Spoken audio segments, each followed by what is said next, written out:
Buenas noches, apreciada tutora y compañeros del equipo colaborativo. Mi nombre es Dainer Madera Duarte, estudio Contaduría Pública en LUNAT y pertenezco al CEAT de Corozal Sucre.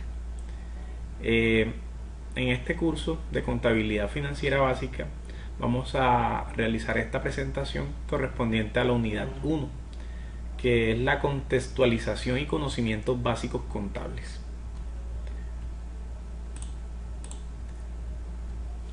El rol escogido para el desarrollo de mis actividades es el rol de contador. Entonces, la importancia del rol del contador público. Un contador público está capacitado para impulsar el orden, la transparencia y la veracidad de la situación financiera y fiscal de la empresa.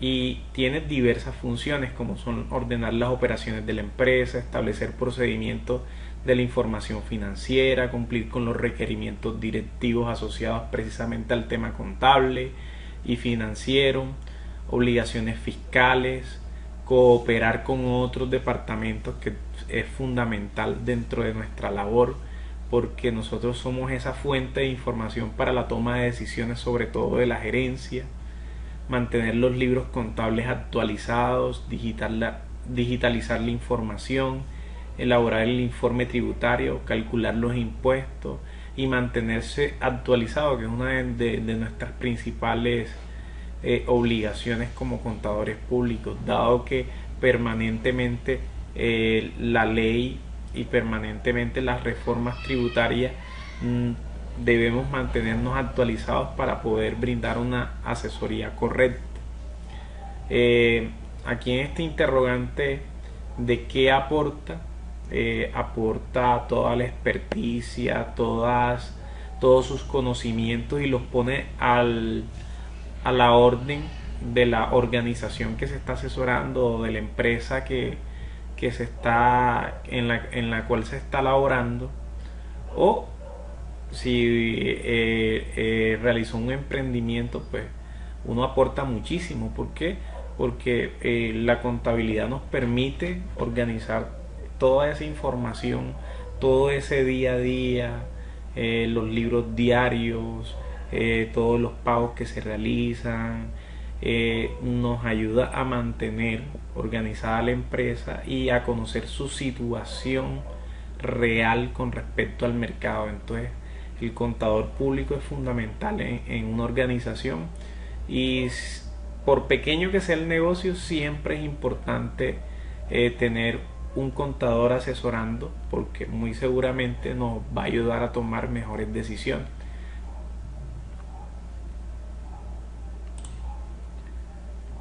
¿Qué es la contabilidad?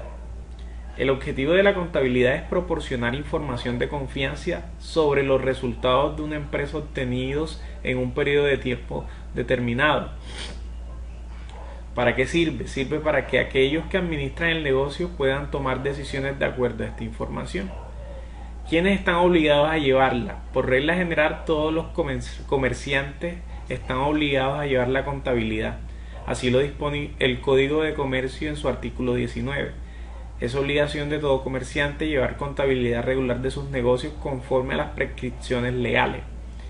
Si bien es cierto que hay personas que no son responsables de tributo, es importante aclarar que siempre la contabilidad es necesaria en cualquier empresa, independientemente si el negocio está obligado a tributar o no. Es fundamental que haya un contador o que se lleve la contabilidad, ¿sí? Si no hay un contador, que se lleve una contabilidad para saber la realidad del negocio. ¿Qué ventajas tiene una persona con conocimientos contables? Muchísimas. Una de las que más resalto es que le será mucho más fácil emprender un proyecto y le va a permitir tomar decisiones basadas en un análisis financiero. Siempre se apunta al tema del emprendimiento, ¿no? Entonces, muchísimo más fácil si uno tiene las cuentas claras, como dicen por ahí. Pero una persona que tenga conocimientos contables es fundamental para una organización, porque le ayuda a crecer. tanto financieramente hablando, es una gran asesoría, como también le permite al dueño o a la persona que está gerenciando la empresa a conocer la realidad de la misma por medio de números, por medio de datos cuantitativos, y es muy importante. Entonces tiene muchísimas ventajas el conocer del tema contable. Bueno, en cuanto a los asientos contables simples y compuestos, podemos decir que el asiento contable simple es el que consta de una cuenta deudora y una acreedora. Aquí tenemos un ejemplo que es básicamente el mismo ejemplo del ejercicio que ya se desarrolló, que retroalimentó nuestra apreciada tutora, que es donde tenemos aquí una cuenta de mercancía no fabricada por la empresa que se debitó, y tenemos una cuenta de proveedores que se acreditó. Es solamente es asiento contable simple porque solamente maneja una cuenta deudora y una cuenta acreedora. El asiento contable compuesto es aquel donde hay varias cuentas deudores y varias acreedoras, o a la vez varias deudoras y varias acreedoras. En este caso, el ejemplo es que tenemos una cuenta de ingreso de comercio al por mayor y al por menor, pero esa venta, ese ingreso, se le debe agregar un IVA generado. Entonces se afecta otra cuenta,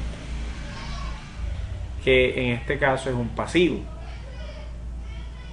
y también hay que hacerle unas retenciones a ese dinero. Entonces ahí interviene la retención de la fuente, la retención de ICA, y finalmente se afecta la cuenta caja general. Entonces ahí podemos ver cómo interactúan 5 cuentas y hace que el asiento contable sea compuesto. Por último, nos pidieron hacer un ejemplo de activo, pasivo, patrimonio, ingreso y gasto. Entonces, tomamos este ejemplo. Tenemos a Roberto, que es médico. Él necesita emprender un negocio. Él decide montar una clínica, como lo podemos observar allí, y él tiene un capital propio. Ese capital propio corresponde a su patrimonio, ¿cierto? Con lo que él contaba inicialmente. Ahí identificamos el patrimonio. Pero el señor Roberto no le alcanzaba su patrimonio para emprender el negocio. Entonces encontramos la entidad bancaria que le realiza un préstamo al señor Roberto. Entonces este banco se convierte en un pasivo para nosotros. Ese préstamo se convierte en un pasivo. Ahí encontramos dónde interviene el pasivo en todo este proceso. Es decir, esta es una obligación con terceros, en este caso una entidad financiera. Entonces ahí encontramos como el comportamiento del pasivo. Después de ese patrimonio y ese pasivo que se adquirió, el señor Roberto adquiere unos activos, que son el consultorio, los equipos médicos y el mobiliario que necesita. Entonces ahí todo eso que está allí es el activo del señor Roberto. Todo lo que le ayuda a él a realizar su actividad económica para generar unos ingresos que podemos ver en los pagos. Es decir, cuando a él le pagan por sus servicios, esos se convierten en un ingreso y se registran como un ingreso, ¿cierto? Y por último, él tiene un chico que le presta servicios de unos portafolios que tiene que llevar él a otras entidades. Entonces este chico es el que le hace toda esa labor de mercadeo. Entonces a este chico él le paga, ¿cierto? Y eso se convierte en un gasto porque no está directamente relacionado con la operación del negocio.